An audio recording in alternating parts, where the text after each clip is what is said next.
안녕하세요. 뉴스 속 날씨 유다현입니다. 최근 원자력 발전소에서 사건, 사고들이 잇따라 발생하면서 사회적 불안 요인이 되고 있습니다. 얼마 전 고리 원전 인근 주민이 한국수력 원자력을 상대로 각종 암 등의 질병 원인이 되었다며 소송을 제기하기도 했었습니다. 오늘은 우리나라 원전의 필요성과 또 위험성에 대해서 이야기 나눠보도록 하겠습니다. 환경운동연합의 양희원영 처장 나와 계십니다. 안녕하세요. 네, 안녕하세요. 네, 지금까지 일단 소송 과정 얼마만큼 진행이 되었습니까? 네, 지난 11월 30일자로 신청 접수가 마감이 됐고요. 네. 그리고 관련 서류를 지금 보완하고 있는 상황이고, 이제 12월 중순에 서류가 다 준비가 되면 소송 접수를 할 예정입니다. 주민들은 패소를 하게 된다면 소송 비용까지 부담을 하겠다는 강한 의지를 밝혔는데요. 네, 지금 주민들 도대체 어떤 피해를 입고 있는 건가요? 네. 원전 주변 지역은 원자력 발전소 외에는 다른 오염 원인이 없습니다. 네. 굉장히 청정한 지역이에요. 청정한 공기도 굉장히 맑고 바다를 접하고 있고 산과 바다를 접하고 있는 그런 곳인데 그 인근에 암 환자가 전반적으로 급증하고 있어요. 근데 지금 법원에서 인정을 받은 거는 갑상선암만 인정을 받은 상태입니다. 그래서 이런 암 환자들이 급증한 것에 대한 피해가 그냥 입소문으로만 있었는데 이번에 법원 판결을 받았기 때문에 이 갑상선암 환자에 대해서 저희가 원고를 모집을 하게 된 거고 이렇게 많은 분들이 지금 신청을 해주시게 된 거죠. 2차는 1월 말까지 또 추가로 접수를 할 예정이거든요. 네. 그럼 사람은 더 늘어날 걸로 봅니다. 네, 그렇군요. 지금 법원에서 한수원의 책임을 인정한 사례도 있었죠. 네네. 뭐 균둔의 가족 소송이라고 이렇게 알려져 있는데요.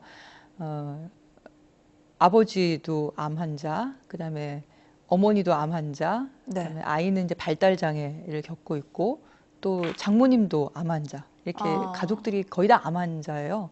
그 중에 이제 어머니가 발달 장애를 겪고 있는 균도의 어머니죠. 어머니가 갑상선암을 수술을 했고 그걸 모든 걸 다 이제 원전에 의한 이유가 아니겠냐라고 그 법원 소송을 걸었는데 그 중에 갑상선암만 인정이 된 겁니다. 1,500만 원의 이제 손해배상을 판결을 한 거죠.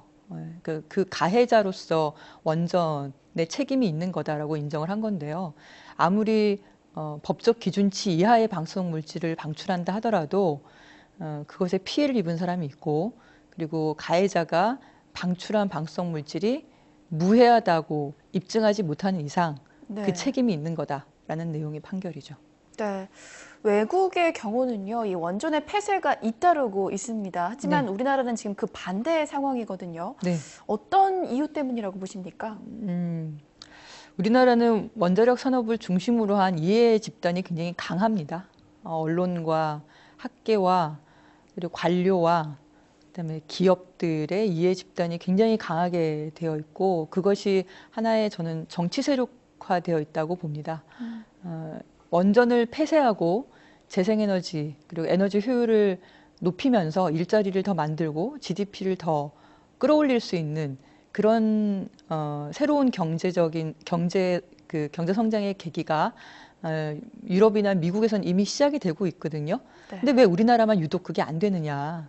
재생에너지 부존 자원이 약한 것도 아니고 말씀드린 것처럼 원자력 산업을 중심으로 한 이해관계자 집단들이 정치적으로까지 굉장히 강하게 결합되어 있기 때문에 이걸 원전을 계속 추진하는 거로밖에 보이지 않고요.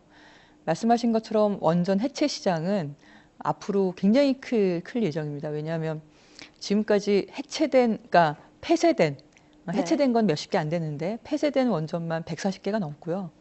앞으로 폐쇄될 원전이 수백 개가 됩니다. 지금 한 430여 개가 가동 중인데 대부분 다 수명이 거의 다 끝난 것들이에요. 그래서 약간씩 수명 연장을 하고 있지만 곧 폐쇄가 될 거고 수백여 개의 원전이 폐쇄될 예정이기 때문에 해체 시장은 굉장히 큰 거죠. 근데 우리나라는 해체 관련한 법도 없고 관련한 기술도 없고 그런 경험도 없고 그런 상황이죠. 네.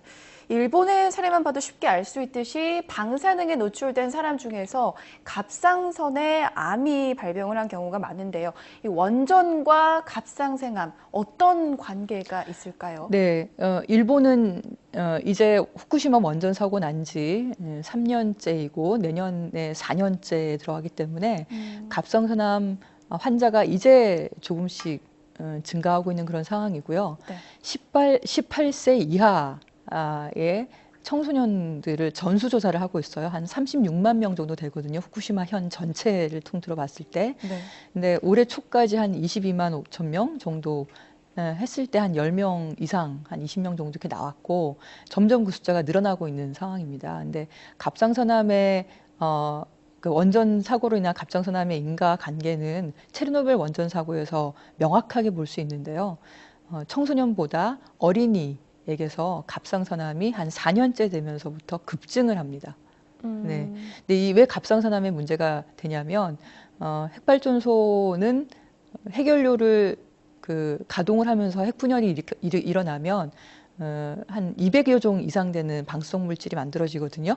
근데 그 방사성 물질 중에서 요오드 131이라는 방사성 물질이 있습니다. 반감기가 8일밖에 되지 않지만 그 요오드라는 방사성 물질이 원전 사고가 나면 대량으로 방출이 되고 사고가 나지 않더라도 일상적으로 원전 주변에서 나옵니다. 네. 네, 그런 게 이제 갑상선에 축적이 되면 갑상선 암으로 발전될 가능성이 굉장히 높은 거죠. 그래서 특히나 갑상선암은 굉장히 민감한 암 중에 하나입니다. 네. 네.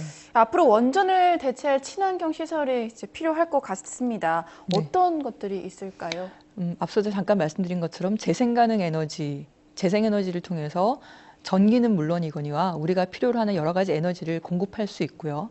이미 우리나라보다 뭐 재생에너지 잠재량이 훨씬 낮은 독일에서는 이미 원전 비중을 앞질러서 24% 이상의 재생에너지 발전 비중을 가지고 있어요. 원래 30%의 원전 비중이 지금 15%로 떨어지고 재생에너지 24%로 올라갔죠. 우리나라는 여전히 1%입니다, 재생에너지가.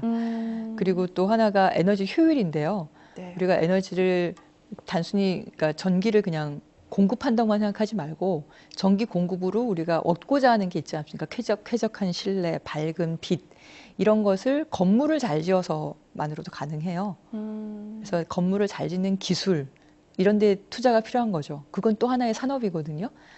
이런 기술과 이런 산업들은 이미 많이 확대가 된 상태인데 우리나라는 잘 소개되어 있지 않습니다. 그렇게 많이 아쉬운 거죠. 네, 이렇게 친환경 기술과 그리고 산업이 많이 발전을 해야 될 것 같다는 생각이 듭니다. 네. 네, 처장님 오늘 말씀 고맙습니다. 네, 감사합니다.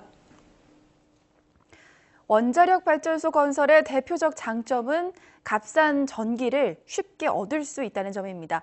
하지만 러시아 체르노빌 그리고 일본 후쿠시마 원전의 사고 사례에서 비춰보듯이 큰 위험성을 가지고 있는데요. 원전 인근 주민의 고통의 목소리가 점점 높아지고 있고 실제로 이 피해 사례까지 발생하고 있는 만큼 원자력 발전소의 문제점에 대해서 다시 한번 되짚어봐야 할 것 같습니다. 뉴스 속 날씨 오늘 준비한 소식 여기까지입니다. 시청해주신 여러분 고맙습니다.